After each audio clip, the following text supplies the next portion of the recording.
Introduce everyone to bring on Robert F. Kennedy Jr.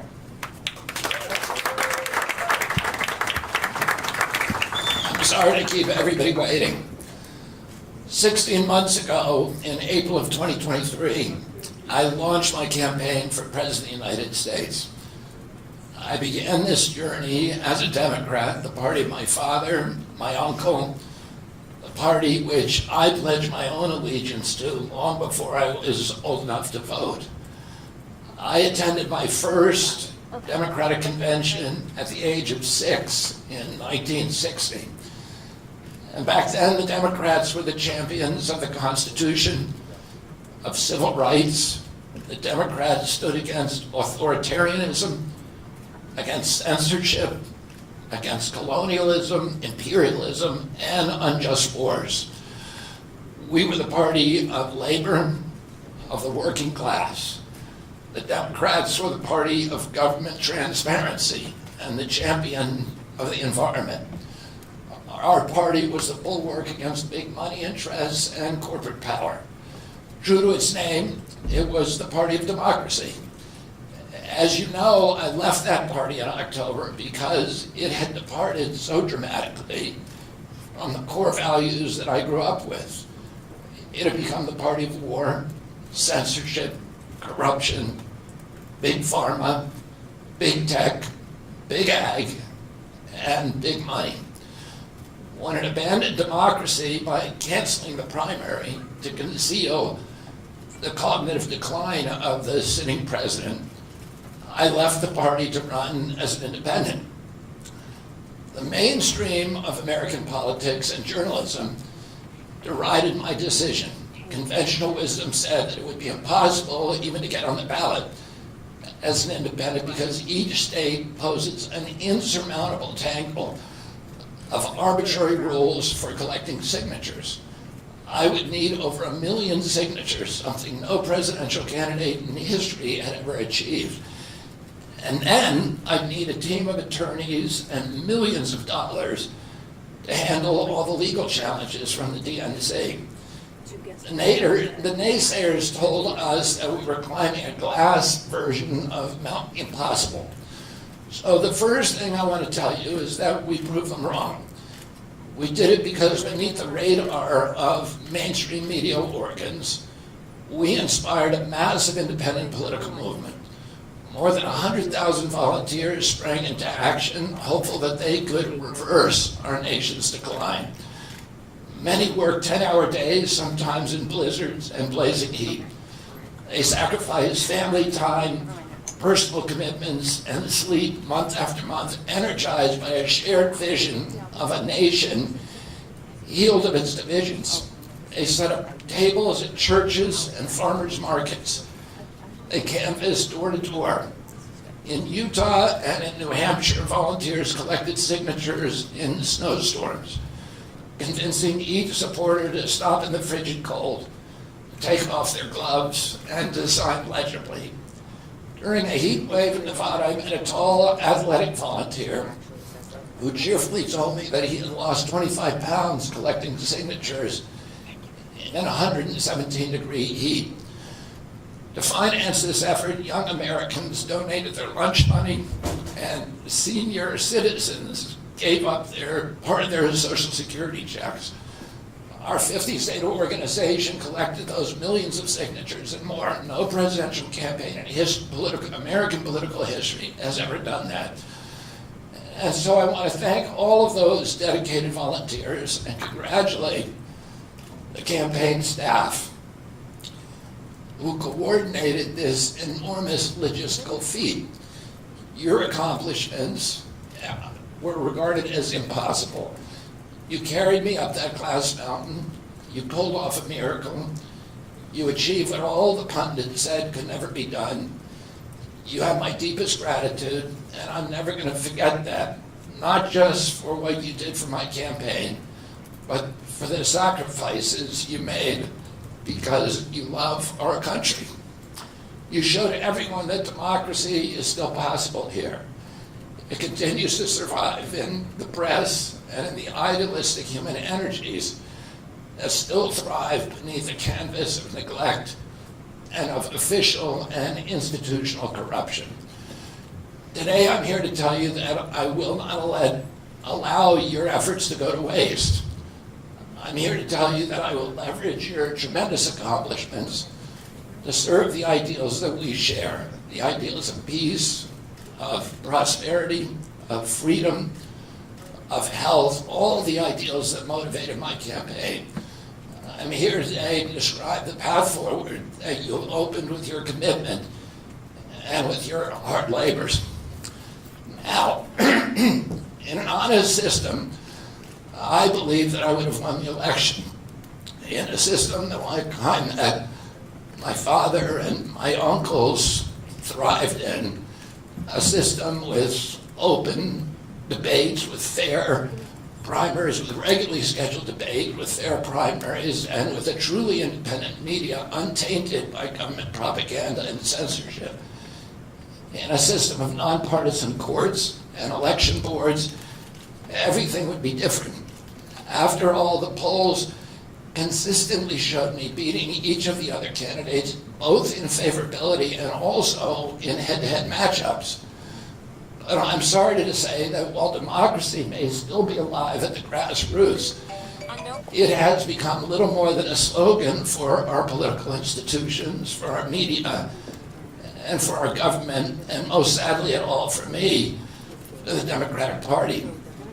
In the name of saving democracy, the Democratic Party set itself to dismantling it, lacking confidence in its candidate, that its candidate could win in a fair election at the voting booth. The DNC waged continual legal warfare against both President Trump and myself. Each time that our volunteers turned in those towering boxes of signatures needed to get on the ballot, the DNC dragged us into court, state after state, attempting to erase their work and to subvert the will of the voters who had signed those petitions. It deployed DNC-aligned judges to throw me and other candidates off the ballot and to throw President Trump in jail. It ran a sham primary that was rigged to prevent any serious challenge to President Biden. Then, when a predictably bungled debate performance precipitated the palace coup against President Biden, the same shadowy DNC operatives appointed his successor, also without an election. They installed a candidate who was so unpopular with voters that she dropped out in 2020 without winning a single delegate. My uncle and my father both relished debate. They prided themselves on their capacity to go toe-to-toe with any opponent in the battle over ideas. They would be astonished to learn of a Democratic Party presidential nominee who, like Vice President Harris, has not appeared in a single interview or an unscripted encounter with voters for 35 days. This is profoundly undemocratic. How are people to choose when they don't know whom they are choosing? And how can this look to the rest of the world? My father and my uncle were always conscious of America's image abroad because of our nation's role as the template for democracy, a role model for democratic processes, and the leader of the free world. Instead of showing us her substance and character, the DNC and its media organs engineered a surge of popularity for Vice President Harris based upon, well, nothing.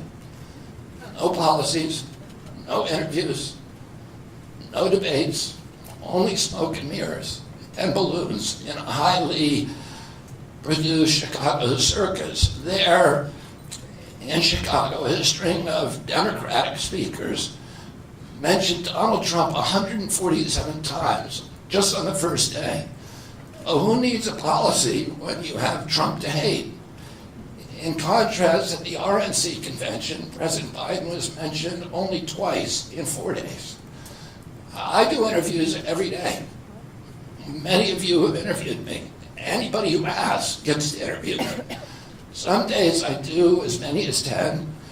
President Trump, who actually was nominated and won an election, also does interviews daily.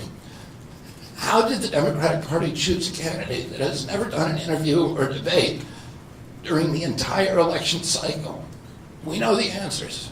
They did it by weaponizing the government agencies. They did it by abandoning democracy. They did it by suing the opposition and by disenfranchising American voters. What most alarms me isn't how the Democratic Party conducts its internal affairs or runs its candidates. What alarms me is the resort to censorship and media control and the weaponization of the federal agencies. When a U.S. president colludes with or outright coerces media companies to censor political speech, it's an attack on our most sacred right of free expression, and that's the very right upon which all of our other constitutional rights rest. President Biden mocked Vladimir Putin's 88% landslide in the Russian elections, observing that Putin and his party controlled the Russian press, and that Putin prevented serious opponents from appearing on the ballot. But here in America, the DNC also prevented opponents from appearing on the ballot. And our television networks expose themselves as Democratic Party organs. Over the course of more than a year, in a campaign where my poll numbers reached at times in the high 20s, the DNC allowed mainstream media networks maintain a near perfect embargo on interviews with me. During his 10-month presidential campaign in 1992, Ross Perot gave 34 interviews on mainstream networks. In contrast, during the 16 months since I declared, ABC, NBC, CBS, MSNBC, and CNN combined gave only 2 live interviews from me. Those networks instead ran a continuous deluge of hit pieces with inaccurate, often vile, pejoratives and defamatory smears. Some of those same networks and colluded with the DNC to keep me off the debate stage. Representatives of those networks are in this room right now, and I'll just take a moment to ask you to consider the many ways that your institutions have abdicated this really sacred responsibility, the duty of a free press to safeguard democracy and to challenge always the party in power. Instead of maintaining that posture of fear or skepticism toward authority, your institutions have made themselves government mouthpieces and stenographers for the organs of power. You didn't alone cause the devolution of American democracy, but you could have prevented it. The Democratic Party's censorship of social media was even more of a naked exercise of executive power. This week, a federal judge, Terry Doty, upheld my injunction against President Biden, calling the White House's censorship project, quote, the most egregious violation of the First Amendment in the history of the United States of America. Doty's previous 155-page decision details how just 37 hours after he took the oath of office, swearing to uphold the Constitution, President Biden and his White House opened up a portal and then invited the CIA, the FBI, CISA, which is a censorship agency, it's the center of the censorship industrial complex, DHS, the IRS, and other agencies to censor me and other political dissidents on social media. Even today, users who try to post my campaign videos to Facebook or YouTube get messages that this content violates community standards. 2 days after Judge Doty rendered his decision this week, Facebook was still attaching warning labels to an online petition calling on ABC to include me in the upcoming debate. They said that violates community standards, their community standards. The mainstream media was once the guardian of the First Amendment and democratic principles, and it's joined this systemic attack on democracy. It also The media justifies their censorship on the grounds of combating misinformation. But governments and oppressors don't censor lies. They don't fear lies. They fear the truth, and that's what they censor. And I don't want any of this to sound like a personal complaint, because it's not. For me, it's all part of a journey, and it's a journey that I signed up with. But I need to make these observations because I think they're critical for us doing the thing that we need to do as citizens in a democracy to assess where we are in this country and what our democracy still looks like, and the assumptions about U.S. leadership around the globe. And are we really still a role model for democracy in this country? Or have we made it, a kind of a joke? And here's the good news. While mainstream outlets denied me a critical platform, they didn't shut down my ideas, which have especially flourished among young voters and independent voters, thanks to the alternative media. Many months ago, I promised the American people that I would withdraw from the race if I became a spoiler. A spoiler is someone who will alter the outcome of the election but had no chance of winning.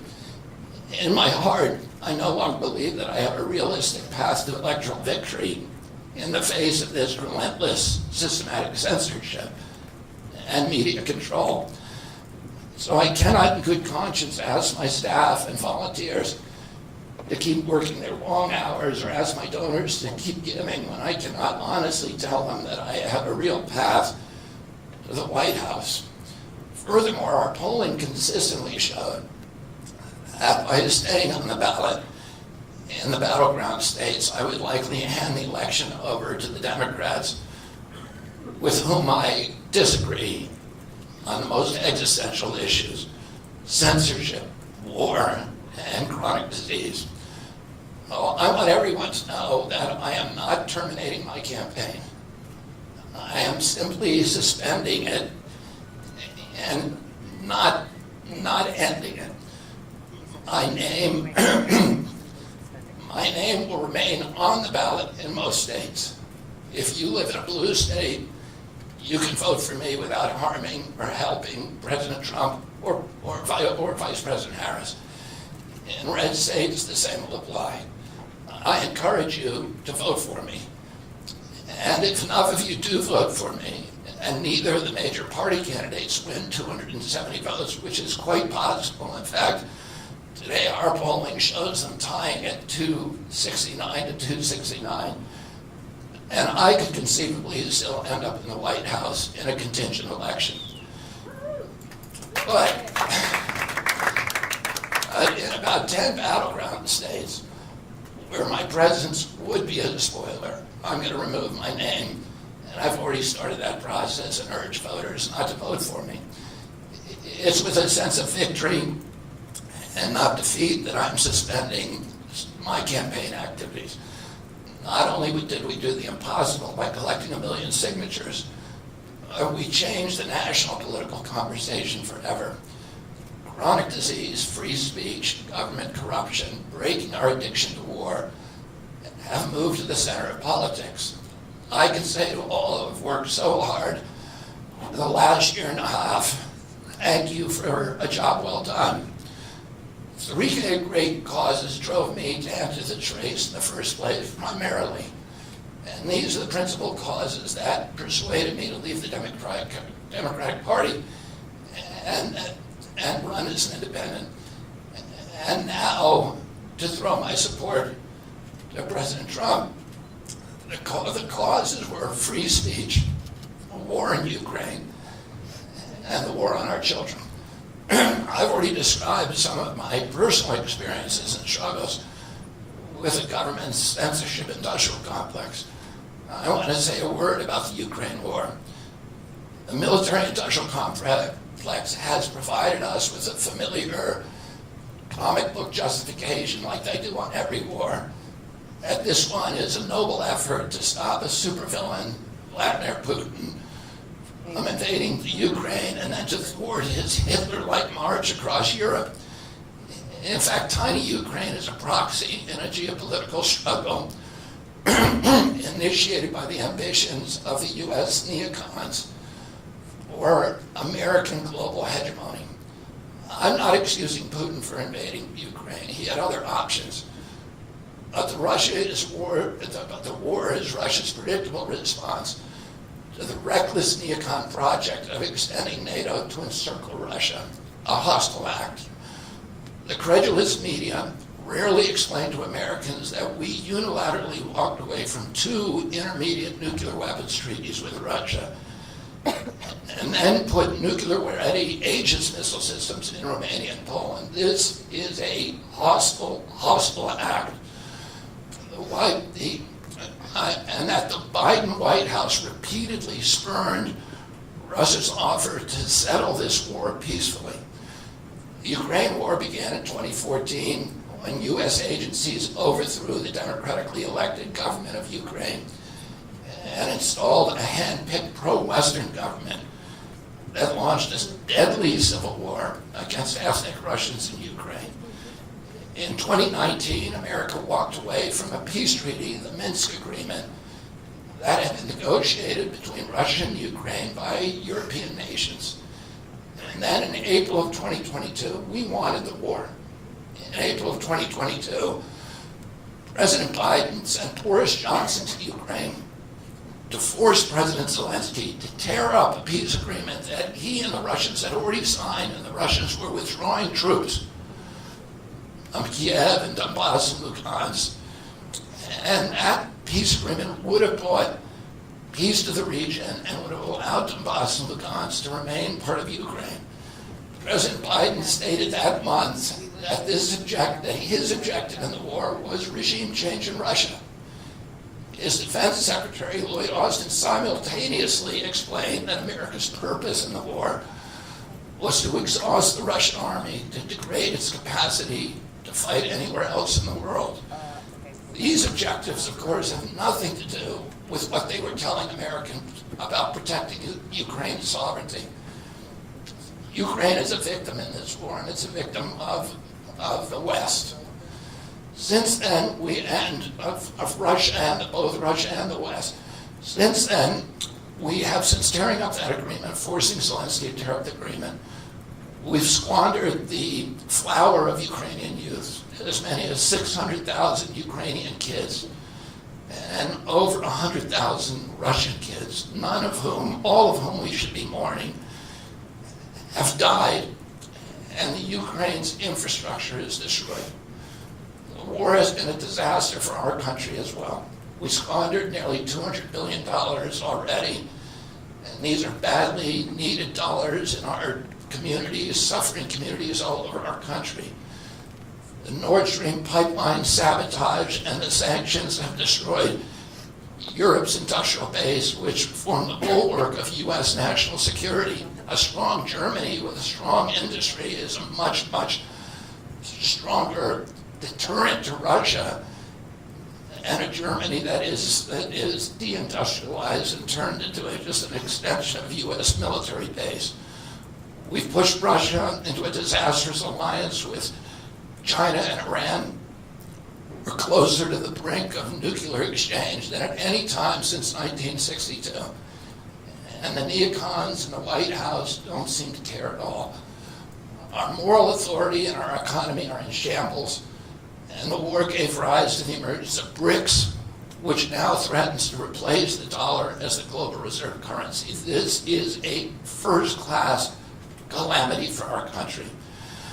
Judging by her bellicose, belligerent speech last night in Chicago, we can assume that President Harris will be an enthusiastic advocate for this and other neocon military adventures. And President Trump says that he will reopen negotiations with President Putin and end the war overnight as soon as he becomes president. This alone would justify my support for his campaign.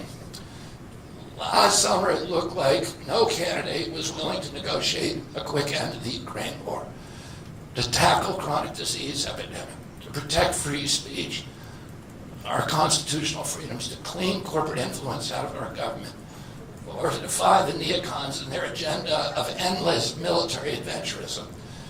But now one of the two candidates has adopted these issues as his own, to the point where he has asked to enlist me in his administration. I'm speaking, of course, of Donald Trump. Less than 2 hours after President Trump narrowly escaped assassination, Callie Means called me on my cell phone. I was then in Las Vegas. Callie is arguably the leading advocate for food safety, for soil regeneration, and for ending the chronic disease epidemic that is destroying America's health and ruining our economy. Callie has exposed the insidious corruption at the FDA, the NIH, the HHS, and the USDA that has caused the epidemic. Callie had been working on and off for my campaign, advising me on those subjects since the beginning. And those subjects have been my primary focus for the last 20 years. I was delighted when Callie told me that day that he had also been advising President Trump. He told me President Trump was anxious to talk to me about chronic disease and other subjects, and to explore avenues of cooperation. He asked if I would take a call from the president. President Trump telephoned me a few minutes later, and I met with him the following day. A few weeks later, I met again with President Trump and his family members and closest advisors in Florida. In a series of long, intense discussions, I was surprised to discover that we are aligned on many key issues. In those meetings, he suggested that we join forces as a unity party. We talked about Abraham Lincoln's team of rivals. That arrangement would allow us to disagree publicly and privately, and fiercely if need be, on issues over which we differ, while working together on the existential issues upon which we are in concordance. I was a ferocious critic of many of the policies during his first administration, and there are still issues and approaches upon which we continue to have very serious differences. We are aligned with each other on other key issues, like ending the forever war, ending the childhood disease epidemics, securing the border, protecting freedom of speech, unraveling the corporate capture of our regulatory agencies, getting the U.S. intelligence agencies out of the business of propagandizing and censoring and surveilling Americans and interfering with our elections. Following my first discussion with President Trump, I tried unsuccessfully to open similar discussions with Vice President Harris. Vice President Harris declined to meet or even to speak with me. Suspending my candidacy is a heart-rending decision for me, but I'm convinced that it's the best hope for ending the Ukraine war and ending the chronic disease epidemic that is eroding our nation's vitality from the inside, and for finally protecting free speech. I feel a moral obligation to use this opportunity to save millions of American children above all things. In case some of you don't realize how dire the condition is, our children's health and chronic disease in general, I would urge you to view Dr. Carlson's recent interview with Callie Means and his sister, Dr. Casey Means, who is the top graduate of her class at Stanford Medical School. This is an issue that affects all of us far more directly and urgently than any culture war issue, and all the other issues that we obsess on and that are tearing apart our country. This is the most important issue. Therefore, it has the potential to bring us together. So let me share a little bit about why I believe it's so urgent. Today, 2/3, we spend more on healthcare than any country on earth, twice what they pay in Europe. And yet, we have the worst health outcomes of any nation in the world. We're about 79th in health outcomes behind Costa Rica, and Nicaragua, and Mongolia, and other countries.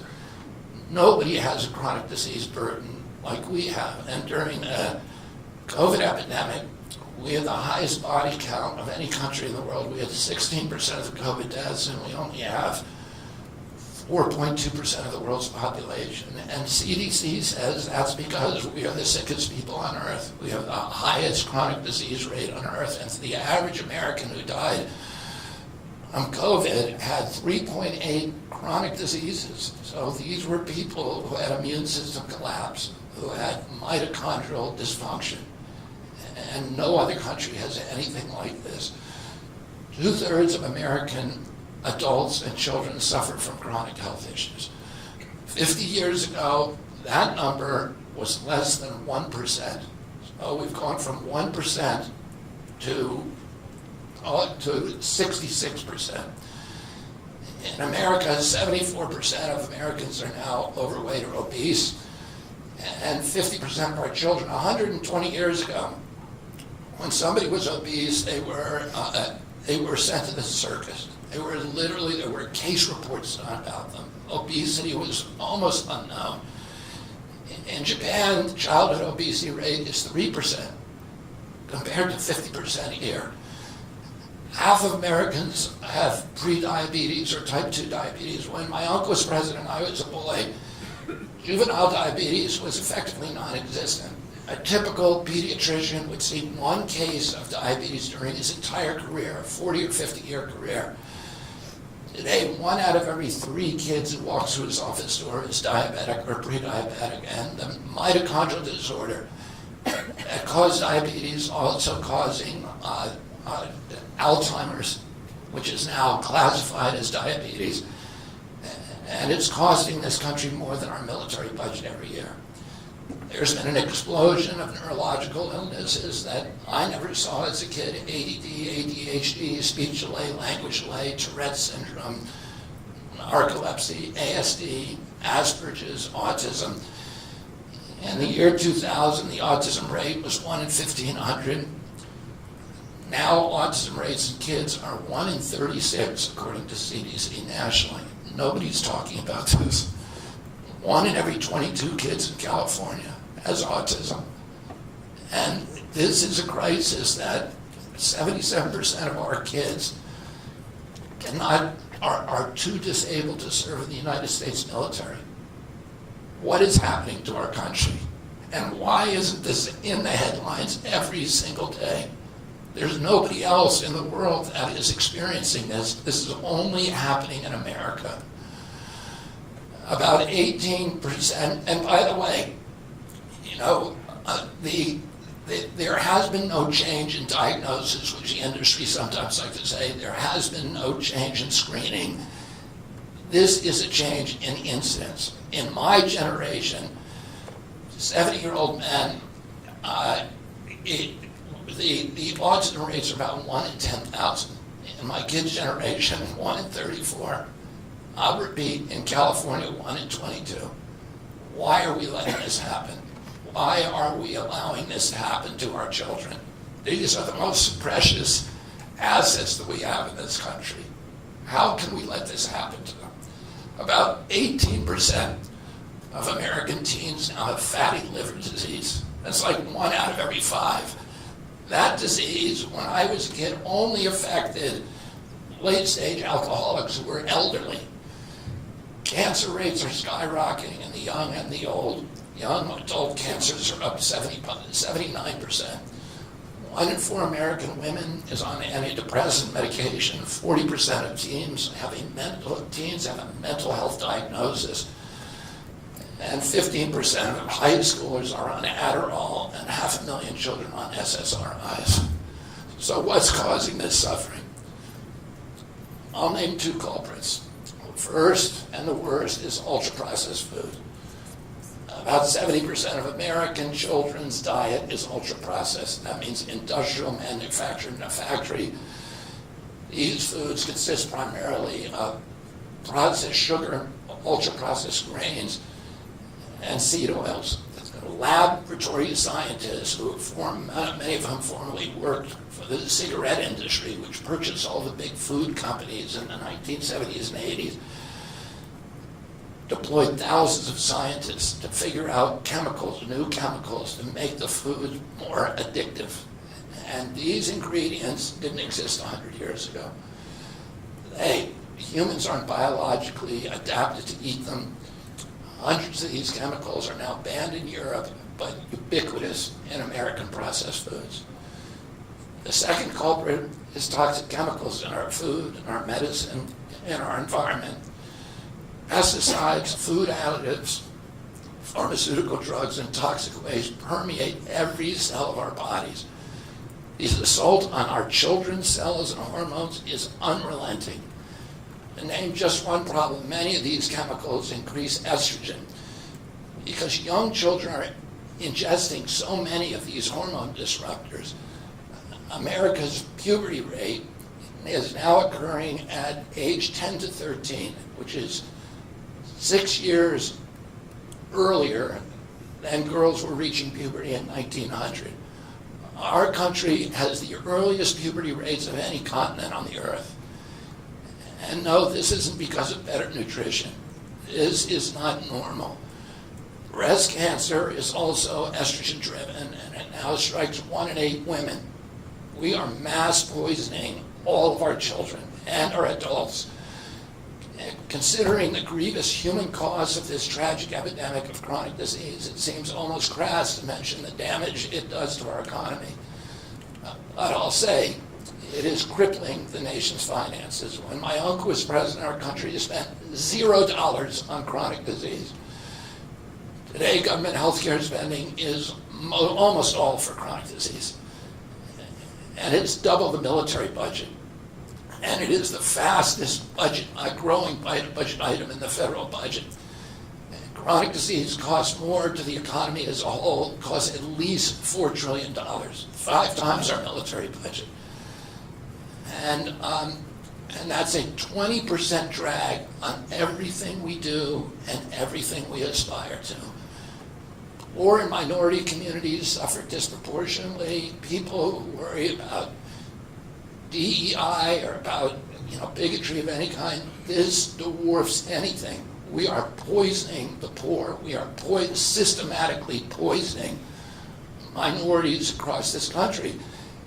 Industry lobbyists have made sure that most of the food stamp lunch program, about 70% of food stamps and about 70 or 77% of school lunches are processed foods. There's no vegetables. There's nothing that you would want to eat. We are just poisoning the poor citizens, and that's why they have the highest chronic disease burden of anybody, any demographic in our country, and the highest in the world. The same food industry lobbied to make sure that nearly all agricultural subsidies go to commodity crops that are the feedstock of processed food industry. These policies are destroying small farms, and they're destroying our soils. We give about, I think, 8 times as much in subsidies to tobacco than we do to fruits and vegetables. It makes no sense. If we want a healthy country, the good news is that we can change all this. We can change it very, very quickly. America can get healthy again. To do that, we need to do 3 things. First, we need to root out the corruption in our health agencies. Second, we need to change incentives in our healthcare system. And third, we need to inspire Americans to get healthy again. 80% of NIH grants go to people who have conflicts of interest. These are the people, virtually everybody who sits in Joe Biden just appointed a new panel to NIH to decide the food recommendations. And they're all people who are from the industry. They're all people who are from the processed food companies. They're deciding what Americans, here is healthy. And the recommendations on the food pyramid and what goes to our school lunch programs, what go to the program, the Swiss program, the food stamp programs. They are all corrupted and conflicted individuals. These agencies, the FDA, USDA, and CDC, all of them are controlled by giant for-profit corporations. 75% of the FDA's funding doesn't come from taxpayer, it comes from pharma. And pharma executives and consultants and lobbyists cycle in and out of these agencies. With President Trump's backing, I'm going to change that. We're going to staff these agencies with honest scientists and doctors who are free from industry funding. We're going to make sure the decisions of consumers, doctors, and patients are informed by unbiased science. A sick child is the best thing for the pharmaceutical industry. When American children or adults get sick with a chronic condition, they're put on medication for their entire life. Imagine what will happen when Medicare starts paying for Ozempic, which costs $1,500 a month, and it's being recommended for children as young as 6. All for a condition, obesity, that is completely preventable and barely even existed 100 years ago.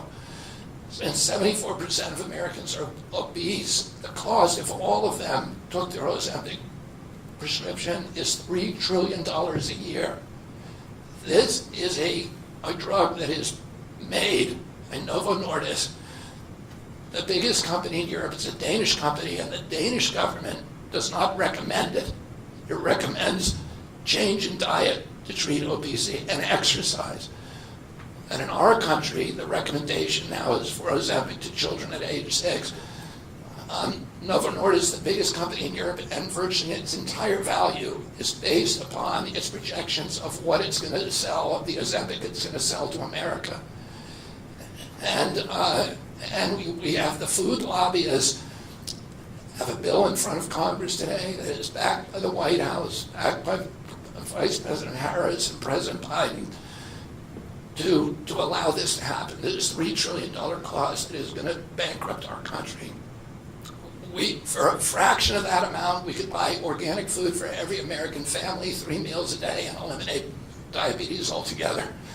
We're going to bring healthy food back to school lunches. We're going to stop subsidizing the worst foods with our agricultural subsidies. We're going to get toxic chemicals out of our food. We're going to reform the entire food system. And for that, we need new leadership in Washington. Because unfortunately, both the Democrats and the Republican parties are in cahoots with the big food producers, Big Pharma and Big Ag, which are among the DNC's major donors. Vice President Harris has expressed no interest in addressing this issue. 4 more years of Democratic rule will complete the consolidation of corporate and neocon power, and our children will be the ones who suffer most. I got involved with chronic disease 20 years ago, not because I chose to or wanted to. It was essentially thrust upon me. It was an issue that should have been central to the environmental movement. I was a central leader at that time, but it was widely ignored by all the institutions, including the NGOs, who should have been protecting our kids against toxins. It was an orphan issue, and I had a weakness for orphans. I watched generations of children get sicker and sicker. I had 11 siblings, and I had 7 kids myself. I was conscious of what was happening in their classrooms and to their friends, and I watched these sick kids, these damaged kids. In that generation, almost all of them are damaged. And nobody in power seemed to care or to even notice. For 19 years, I prayed every morning that God would put me in a position to end this calamity. The chronic disease crisis was one of the primary reasons for my running for president, along with ending censorship in the Ukraine war. It's the reason I've made the heart-wrenching decision to suspend my campaign and to support President Trump. This decision is agonizing for me because of the difficulties it causes my wife and my children and my friends.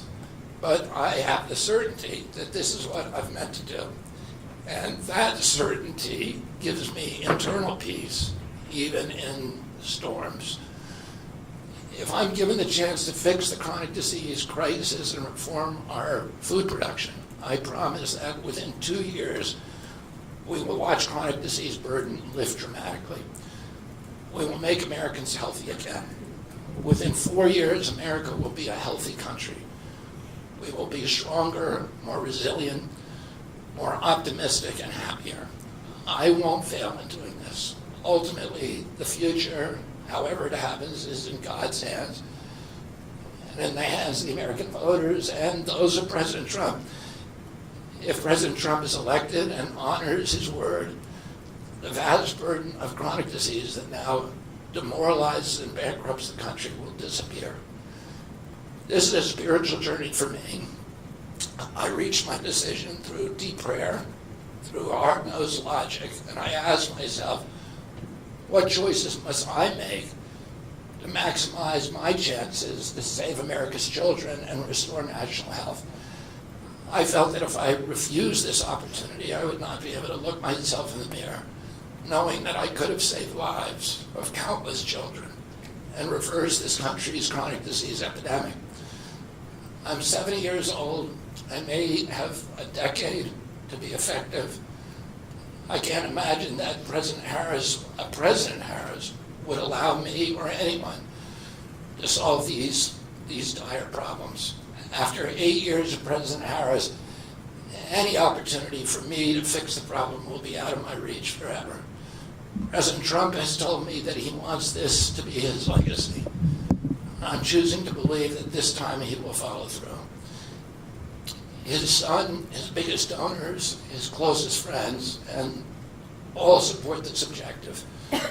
My joining the Trump campaign will be a difficult sacrifice for my wife and children, but worthwhile if there's even a small chance of saving these kids. Ultimately, the only thing that will save our country and our children is if we choose to love our kids more than we hate each other. That's why I launched my campaign, to unify America. My dad and uncle made such an enduring mark on the character of our nation, not so much because of any particular policies that they promoted, but because they were able to inspire profound love for our country and to fortify our sense of ourselves as a national community held together by ideals. They were able to put their love into the intentions and hearts of ordinary Americans and to unify a national populist movement of Americans, blacks and whites, Hispanics, urban and rural Americans. They inspired affection and love and high hopes and a culture of kindness that continue to radiate among Americans from their memory. That's the spirit on which I ran my campaign and that I intend to bring into the campaign of President Trump. Instead of vitriol and polarization, I will appeal to the values that unite us, the goals that we could achieve if only we weren't at each other's throats. The most unifying theme for all Americans is that we all love our children. If we all unite around that issue now, we can finally give them the protection, the health, and the future that they deserve. Thank you all very much.